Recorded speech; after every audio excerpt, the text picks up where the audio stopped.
आदेश। जय श्री महाकाल।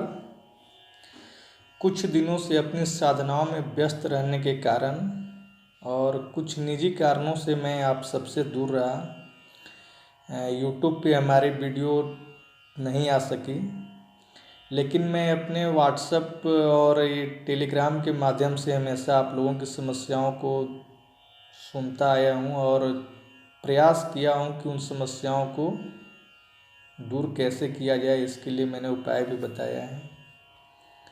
तो आज हम बात करते हैं पितृ पक्ष के बारे में। ये पितृ लोग आखिर हैं कौन और पितरों को कैसे प्रसन्न किया जाता है। पितरों को प्रसन्न रखने से हमें क्या फ़ायदा होती है और उनकी नाराज़गी से हमें क्या नुकसान होता है, इन सब के बारे में आज हम जानेंगे।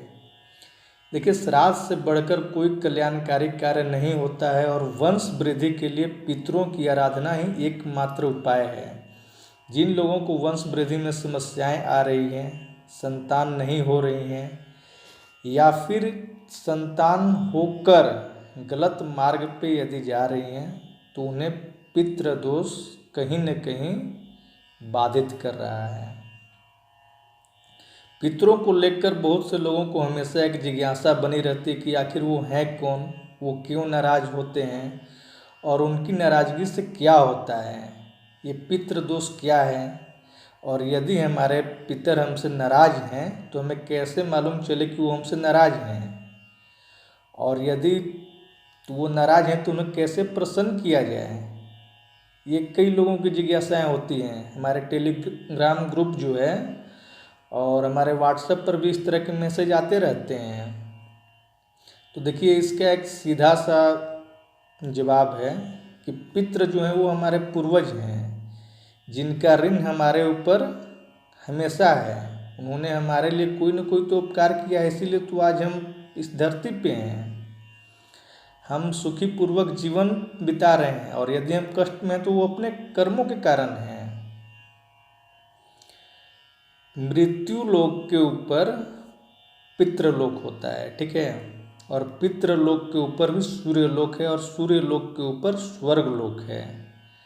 इनमें प्रायः कुछ लोग यह शंका करते हैं, जो नास्तिक लोग हैं, या कई लोगों को सात्विक लोगों के मन में भी ये सवाल आते रहते हैं कि हमारे द्वारा समर्पित की गई वस्तुएं हमारे पितरों को कैसे मिलती हैं, जबकि हमारे पितृ लोग जो हैं अपने कर्मों के कारण, अपनी भिन्नता के कारण मरने के बाद अधोगति में जो इंसान शांत हो गया या जो अपनी आयु पूर्ण करने के बाद भी शांत हुआ है, उनकी मरने के बाद भी गतियाँ अलग अलग होती हैं। कोई देवता बन जाता है, कोई पितृ बन गया, कोई प्रेत बन गया, कोई हाथी, कोई चींटी, कोई वृक्ष, कोई अन्य प्रकार का कोई भी जीव बन गया, या कोई प्रेत पिशाच डाकनी साकनी की योनि में चला गया। तब मन में यह शंका होती है कि एक छोटे से पिंड से उन अलग अलग योनियों को कैसे तृप्ति मिलती है। हमारे जो पितृ लोग हैं अलग अलग योनि में हैं, वो एक छोटे से पिंड से उनको तृप्ति कैसे मिलेगी। तो एक बात आप जान लीजिए कि पितृ और देवता एक ऐसी योनि है कि वो दूर से कही हुई बातों को सुन लेते हैं, दूर से की गई पूजा को ग्रहण कर लेते हैं और दूर से ही कही गई स्तुतियों से प्रसन्न हो जाते हैं। जैसे कि मान लीजिए आप किसी मुसीबत में फंसे हुए हैं और आप अपने इष्ट देव को याद कर रहे हैं। ऐसा नहीं है कि आप उस समय सीधे मंदिर गए या घर में जहाँ पूजा करते हैं वहाँ पे आए, उसके बाद याद किए तो वो सुनेंगे। नहीं, यदि आप मुसीबत में फंसे हुए हैं तो आप वहाँ दिल से यदि अपने इष्ट देव को याद करेंगे तो वो आपकी मदद करते हैं। ये कई लोगों ने प्रत्यक्ष देखा है।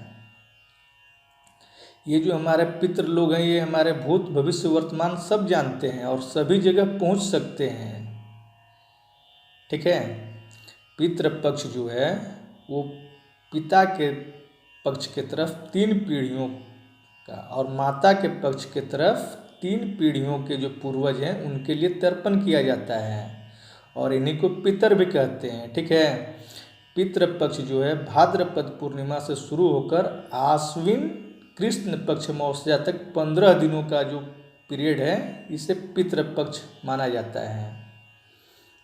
और इस पक्ष में या इन दिनों में जो भी व्यक्ति हैं वो अपने शक्ति सामर्थ्य के अनुसार शास्त्र विधि से जो भी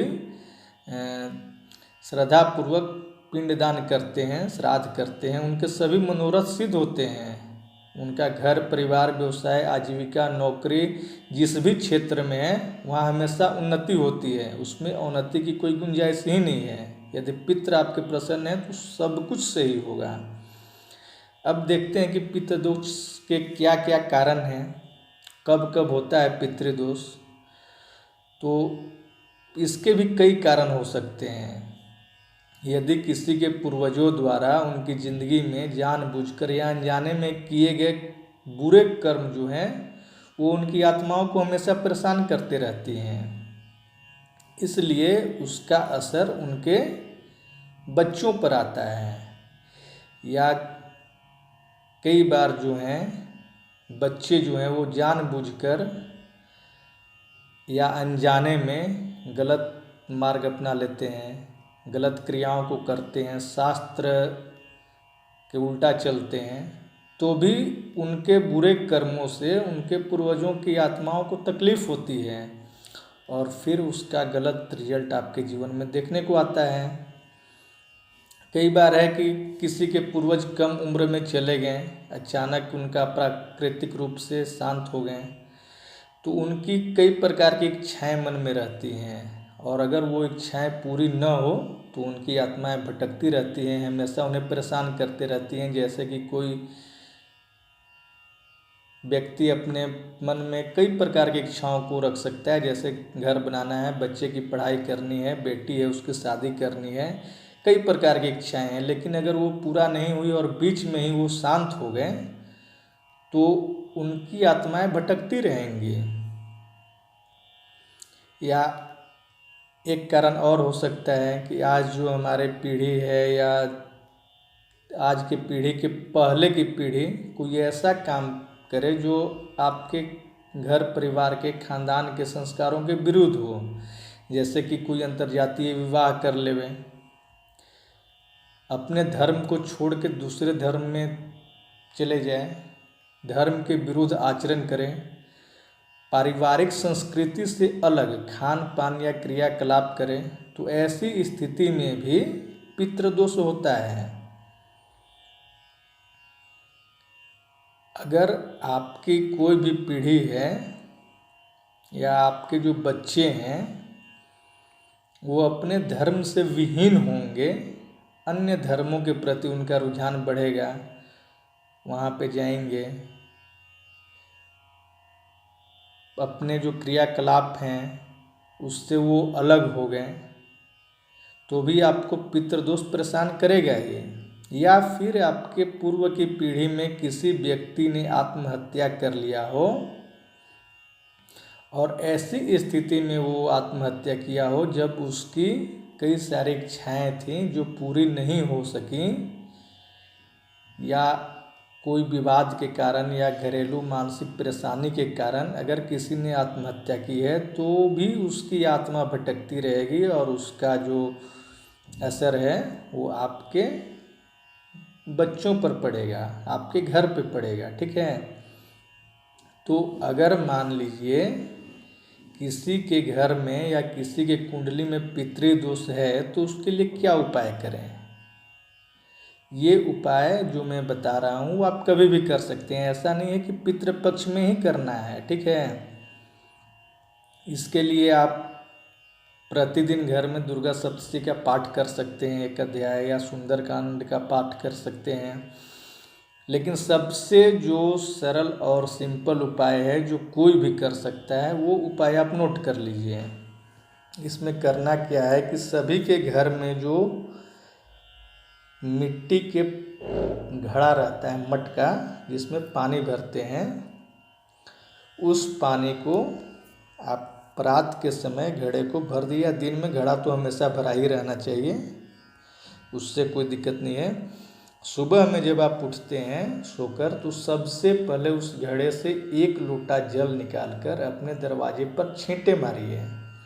इससे क्या होता है कि रात में जो भी रात भर आपके पूर्वज या पितृ लोग आपके दरवाजे पर खाने की लालसा में पड़े रहते हैं, आते हैं कि उन्हें कुछ मिले, घर से उनकी आत्माएं अतृप्त होती हैं, तो आपने जो पानी का छींटा मारा वो जिस योनि में है उसी योनि के अनुरूप उन्हें तृप्त करती हैं। जैसे यदि मान लीजिए कोई देव योनि में है तो उन्हें वो पानी अमृत के स्वरूप में मिलेगा। यदि कोई मान लीजिए जानवर की योनि में है, हाथी में है, तो उन्हें उसी प्रकार के आहार के रूप में वो पानी उन्हें मिल जाएगा। और जो भी व्यक्ति इस उपाय को प्रतिदिन करता है उसको 100% मेरी तरफ से गारंटी है कि पितृदोष कभी भी परेशान कर ही नहीं सकता। और मैं तो यहाँ तक कहता हूँ कि जो इस उपाय को नियमित करते हैं, अगर वो श्राद्ध पक्ष में पिंडदान न भी करे तो भी इसका कोई विपरीत प्रभाव नहीं पड़ेगा, क्योंकि आप अपने पितृ को रोज प्रसन्न कर रहे हैं। और इसका असर आपके जीवन पे क्या पड़ता है ये आप 1 महीना करके देखिए और उसके बाद हमें कमेंट करके बताइए, हमें व्हाट्सएप मैसेज कीजिए। और यदि आपको किसी भी समस्या का समाधान चाहिए तो आप हमारे व्हाट्सएप नंबर पे कांटेक्ट कर सकते हैं। इसमें शक्तियों के माध्यम से पूछकर जो उपाय आपके लिए आएगा वो बताया जाएगा। और आज के लिए बस इतना ही, मिलते हैं आपसे नए वीडियो में। तब तक के लिए जय श्री महाकाल। और यदि वीडियो पसंद आए तो इसको शेयर करें, चैनल को सब्सक्राइब करें और वीडियो को लाइक करें, ठीक है। और आप चाहें तो हमारे टेलीग्राम का जो ग्रुप है उसमें आप ज्वाइन हो सकते हैं, ठीक है। उसका लिंक इसमें दिया गया है। और हमारे टेलीग्राम ग्रुप में ज्वाइन होने के लिए कोई फ़ी नहीं है, इसमें आप फ्री ऑफ कॉस्ट ज्वाइन हो सकते हैं। उसमें भी कई प्रकार की जानकारियों को मैं साझा करता हूँ और आपके जो भी सवाल हैं आप हमसे पूछ सकते हैं। आदेश। जय श्री महाकाल।